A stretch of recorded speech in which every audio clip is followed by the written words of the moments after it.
You choose what you want to listen to. As you go round the cave, you'll see numbers on signs here and there. You press those numbers on your keypad, then press the green play button, and I'll tell you all about what you're looking at. Say the number was 34. Then you'd press 3, then 4, then play. You can turn the volume up and down with the yellow.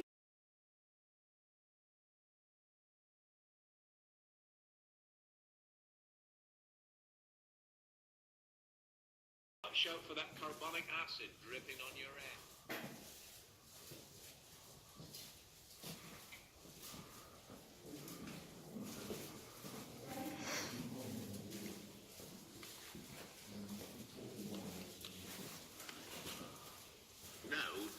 The chimney. The water that formed the cave filled all the space available in the horizontal bedding plane we're standing in, and that's why there are so many side tunnels. But the water also hollowed out great domes in the roof, like this one. Look up, and you'll see that this isn't a joint coming down from an higher cave like the fronts. This was hollowed out from below, and polished beautifully smooth by the action of water. Further along the path, you'll see that the tunnel roof has got thousands of little dimples, like bees.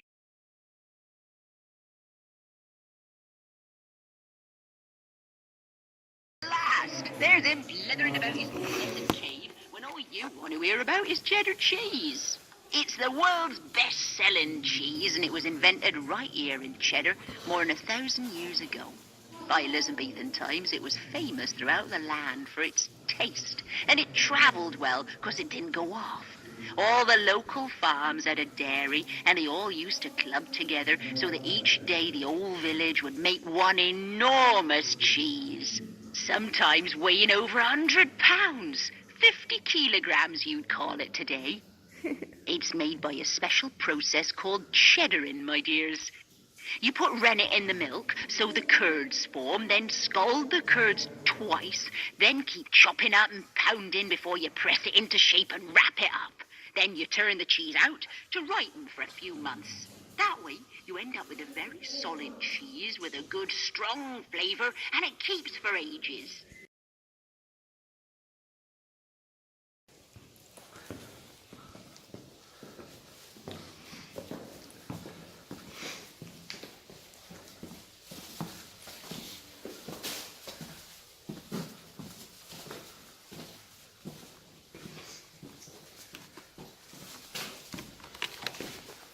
Please key in the commentary number.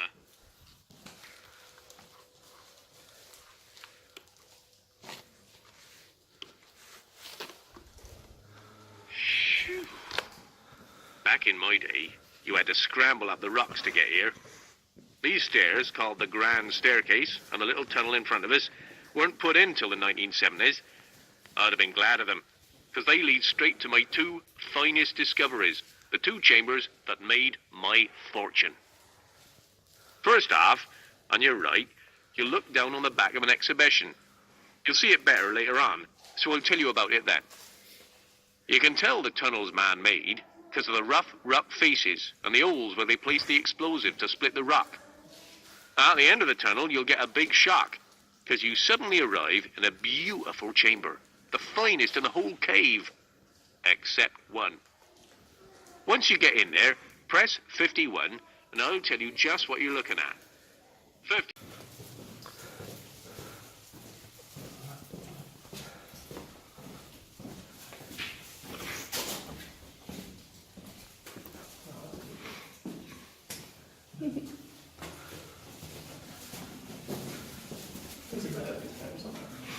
Yeah.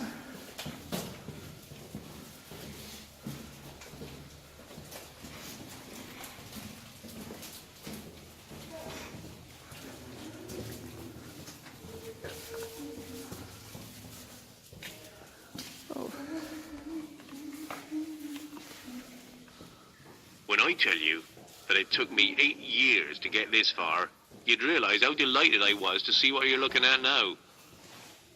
Up above you is a giant dome, hollowed out by water. I called it St. Paul's Cathedral, because it's a dome with what looks like a whispering gallery running round it. This whole space has been hollowed out from above, and look, The retreating waters left behind a great waterfall of calcite flowstone that half fills the chamber.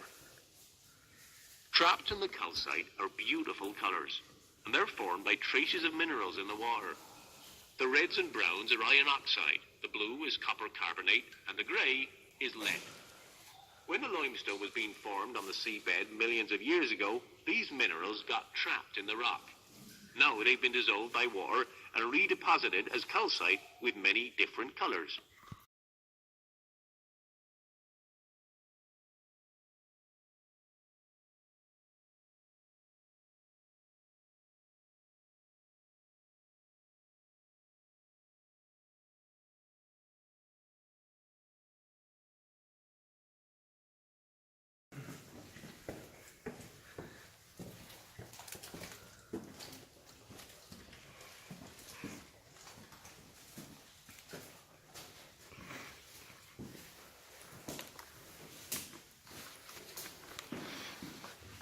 You're almost there. Just up those stairs is my last and best discovery.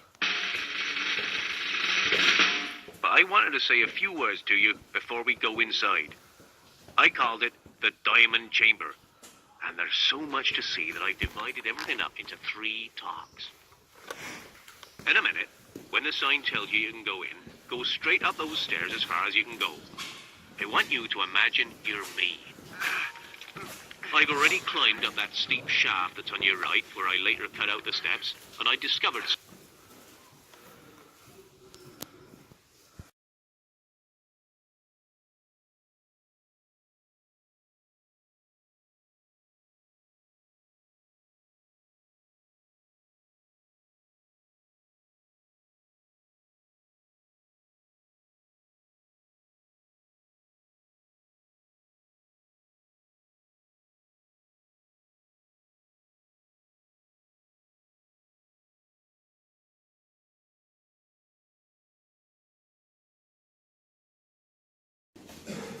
Good for closely because we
Over here on the right, that's me and my son Arthur.